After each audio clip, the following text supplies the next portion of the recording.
Estamos en nuestro segmento de recomendaciones médicas y hoy vamos a estar hablando acerca de los cigarros electrónicos o vape y vamos a ver y conocer cuáles son los daños o beneficios que contienen cada uno de ellos. Es por ello que nos está acompañando esta mañana el cirujano de tórax, el doctor Carlos Núñez, y también está con nosotros Andrea y Yamu para abordar de este tema que muchas de las personas pueden tener causas de enfermedades pulmonares como cardíacas y cáncer también. Buenos días y bienvenido a la revista. Buenos días.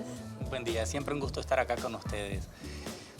Bueno, recordando un poquito de lo que habíamos conversado previamente, hace un par de semanas hablamos de detección temprana de cáncer de pulmón, la semana pasada estuvimos hablando un poquito del cáncer de pulmón como tal, y dentro de las estrategias que se utilizan o se pensaron en su momento utilizar para reducir el uso de cigarrillo fue los famosos vapes o los cigarrillos electrónicos. En principio se pensó que no eran agresivos, que eran inocuos, que no causaban problemas. Sin embargo, sí se han causado problemas. Hay lugares como Inglaterra, por ejemplo, que ellos sí los tienen como una estrategia para, en el programa de reducción de uso de tabaco, y porque llevan siempre concentraciones de nicotina que no son estándares, dependiendo del modelo. Puede ser un poco más alta, puede ser un poco más baja. Inclusive se pueden utilizar en algunos sitios donde está permitido utilizar marihuana, se puede inhalar marihuana haciendo uso de por medio de estos dispositivos. Sí, el inconveniente es que no es cierto que sean tan inocuos o tan inofensivos como se ha pensado, pero de pronto alguien piensa, me veo nice, no fumo, no me da mal aliento y no me da nada, pero no es cierto. Exactamente. Exactamente, en parte, sobre todo, estamos viendo de que es un uso incrementado en adolescentes y adultos jóvenes. Sí. O sea, como que se ven más chics, como que, ok, yo no fumo, no traigo mal aliento, no se me manchan los dedos, no se me manchan los dientes, beso bonito, y entonces se pierde la evaluación objetiva de si en realidad el cigarro electrónico tiene o no tiene utilidad o si tiene o no tiene daño. Y en efecto sí tiene daños. Por ejemplo, sí es cierto que no incrementa la probabilidad de cáncer de pulmón, pero incrementa la probabilidad de cáncer de vejiga. Sí es cierto que puede ser un paso intermedio para dejar de fumar, siempre y cuando se abandone también el cigarrillo electrónico una vez abandonado el hábito del cigarrillo. Debería de haber un programa que para dejar de fumar, que desgraciadamente pues ni en el sistema público ni privado todavía lo tenemos, pero se está trabajando en ello, tanto en la detección temprana de cáncer de pulmón como también en el programa de abandono del cigarrillo, porque sí es cierto que se crea dependencia. O sea, quien está acostumbrado a fumar es como quien está acostumbrado a tomar café. No tomas tu café de la mañana y traes dolor de cabeza, te pones un tanto estresado, te pones ansioso. No a todos les pasa, pero a la mayoría de las personas que fuman sí les pasa. El 99%. ¿Verdad que sí? Entonces sí vale la pena el vape si se va a abandonar más adelante, pero si no se abandona y persiste el uso o de forma intencionada se prefiere el vape en lugar del cigarrillo, porque el cigarrillo electrónico apareció para abandonar el hábito del tabaco, no es para sustituirlo. Desgraciadamente se está utilizando como sustituto. Y entonces, ok, yo no fumo cigarro, pero fumo cigarro electrónico. Y ya está demostrado que el cigarro electrónico incrementa la probabilidad de lesión pulmonar aguda o crónica. Hay pacientes que han hecho insuficiencia respiratoria aguda asociada al vape, o cuando se sobrecalienta el sistema, calienta la vía aérea y puede lesionarla. Y con el tiempo producir algo que llamamos enfermedad pulmonar intersticial difusa. Son varios tipos de enfermedades dentro de estas, que son dos grandes grupos, patrón usual y patrón no usual. Y dentro del patrón no usual, lo más frecuente que ocurre es algo que llamamos neumonía linfoidea y la neumonitis eosinofílica. Se comporta como reacción alérgica. El inconveniente es que enfermedad pulmonar intersticial difusa, una vez establecida, es un daño irreversible, como la canción de Johann Sebastian, el mal ya está hecho, no cambia y más bien progresa. No. Entonces, es una enfermedad que tenga cura, es algo con el que vas a vivir el resto de tu vida. Sí, no, y el problema es que un paciente con enfermedad pulmonar intersticial difusa, una vez establecida, tiene un promedio de vida de 2 años y termina dependiente de oxígeno. Entonces, esas son detalles o cosas que no se dicen, como cuando en Chico Marlboro aparecía fumando un cigarrillo y nos decían que producía cáncer, que manchaba los dientes, que daba mal aliento, que producía infecciones en la vía, en la boca, que no solo es cáncer de pulmón, cáncer de laringe, cáncer de colon, cáncer de páncreas, cáncer de estómago, cáncer de esófago. O sea, un montón de cosas que no se dicen, se omiten. Como dijo alguien por ahí, era publicidad engañosa. Con el vape nos pasa lo mismo. Probablemente nos presentan la cara bonita. O sea, en resumen, sí, el vape es útil si yo soy un fumador de tabaco y tengo pensado dejar de fumar. Una de las estrategias que se usa para dejar de fumar en un programa de abandono del cigarrillo. Parte del proceso. Exactamente, es el vape, pero es temporal. Es un paso para luego dejar de fumar. Ese es el objetivo inicial. Número 2, no es un sustituto del cigarrillo de forma permanente. Quiero decir, no es que yo que no fumo, prefiero fumar vape para o verme más chic o evitar las complicaciones del cigarro convencional. Porque también el vape tiene sus complicaciones, ¿sí? Y eso es lo que desgraciadamente, sobre todo en nuestra población joven, no se ha entendido, porque no está claro para ellos. Miran la publicidad y seguidores listo. Prácticamente, porque ellos ven que los adultos jóvenes, como usted mencionaba, utilizan este aparato, entonces ellos dicen, no estoy consumiendo el tabaco, sin embargo consumen, pero no tienen la información del por qué el más adelante va a hacerles daño. Exactamente. Doctor, Mande. Dentro del cigarro, en este caso en especial la nicotina, ¿qué es lo que la hace adictiva? ¿Qué es lo que genera? ¿Y cuál es la consecuencia? Para tener un concepto básico como tal. La nicotina es una sustancia que al fin y al cabo estimula receptores en el sistema nervioso central e induce lo que nosotros llamamos dependencia. O sea, no te sientes tranquilo si no lo usas. Que eso es el concepto básico de las drogas en general, que las dividimos siempre en drogas permitidas y no permitidas, pero todas hacen lo mismo, unas en mayor y otras en menor intensidad.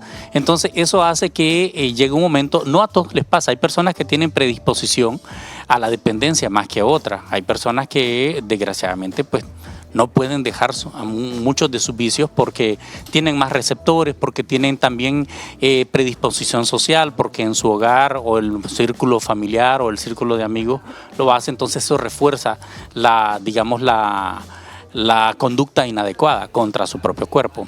Entonces la nicotina actúa exactamente igual, es el mismo concepto, solo que de menor intensidad, digamos, que la cocaína, la marihuana, la heroína, entre otros, ¿sí? Pero hace lo mismo. Aquí hay un chip.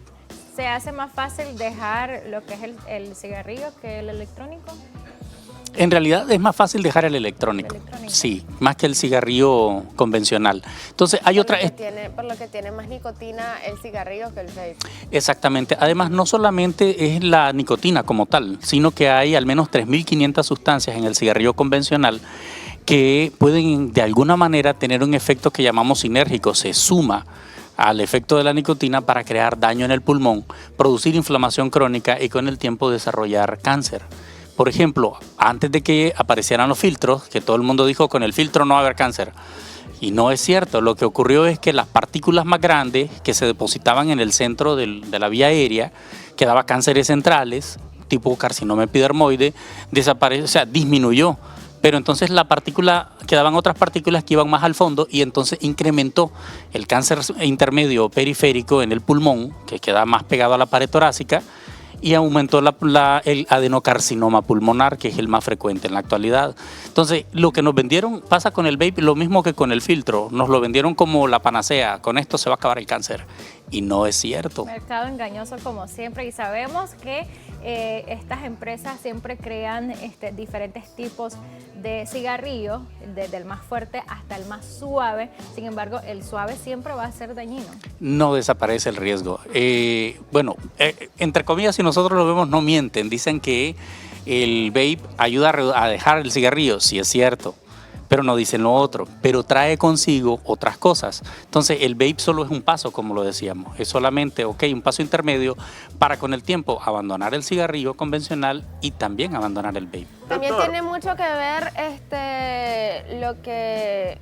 a lo que se refiere con la empresa, como decía Samantha, porque con respecto a la venta del vape, como todo el mundo lo está, bueno, los adultos medio jóvenes, ahí, lo ocupan, entonces ya los más chiquitos lo quieren ocupar, entonces es una venta y compra excesiva de esto también. O sea, están en la discoteca, están en los restaurantes, están en todas partes.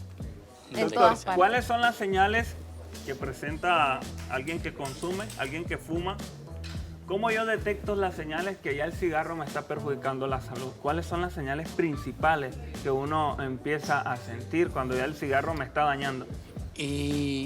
Buena pregunta. El problema con las señales cuando aparecen es que generalmente ya tienen un daño avanzado. Por ejemplo, el cigarrillo es una de las cosas más nocivas para el aparato cardiovascular. Aumenta la probabilidad de aterosclerosis, aumenta la probabilidad de infarto agudo de miocardio. Entonces el paciente puede presentarse con un evento coronario, con dolor torácico, dolor precordial, y un paciente joven, 40, 45, 50 años. O presentar algo que se llama síndrome de Lerich, que es, así como hay aterosclerosis de las coronarias, puede haber de los grandes vasos sanguíneos. Los vasos que van a miembros inferiores también se tapan y entonces produce datos de isquemia, empieza a hacer el paciente claudicación. Quiero decir, camina, le da calambre, dolor y no puede seguir caminando, por ejemplo. Entonces, eso como parte de las cosas que podría dar el cigarrillo. El cansancio, doctor.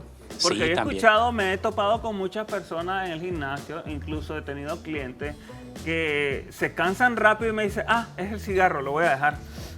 Es probable que sí se lo sea. En un 80-90% pueda que dependa del cigarro el cansancio. Produce daño pulmonar con el tiempo y entonces ocasiona la famosa EPOC, la enfermedad pulmonar obstructiva crónica, que tiene 3 formas o fenotipos o patrones de presentación. El más frecuente sigue siendo el tipo enfisematoso, pero puede ser de tipo bronquítico crónico. Paciente que lo escuchamos y todo gangoso, tosigoso. Ahora, la enfermedad pulmonar obstructiva crónica no aparece, es muy raro que aparezca en menores de 45 o 40 años de edad. Entonces, si un paciente tiene menos de eso, el cigarrillo puede producirle cansancio, sí, pero por otros mecanismos, no necesariamente una EPOC. El cigarrillo en pacientes jóvenes puede producir, por ejemplo, algo que llamamos enfermedad granulomatosa pulmonar. Como reduce la capacidad de defensa pulmonar, incrementa la probabilidad de infecciones oportunistas, como tuberculosis, por ejemplo, como infección por hongos. Entonces, no es una cosa, o sea, no es inocuo. Al fin y al cabo, nuestros pulmones se diseñaron para poder meter oxígeno y sacar dióxido de carbono. Pero bueno, ya ven que cada cual hace con lo suyo lo que le da la gana, Sí. como dijo alguien por ahí. Entonces, de pronto alguien le mete cigarro, otro le mete marihuana, otro le mete vape, y ninguna de esas sustancias está diseñada para dar ningún beneficio. Pero no es que la marihuana, doctor, era saludable. Es En el concepto paciente- Medicinal, tal vez. Que es medicinal, ajá.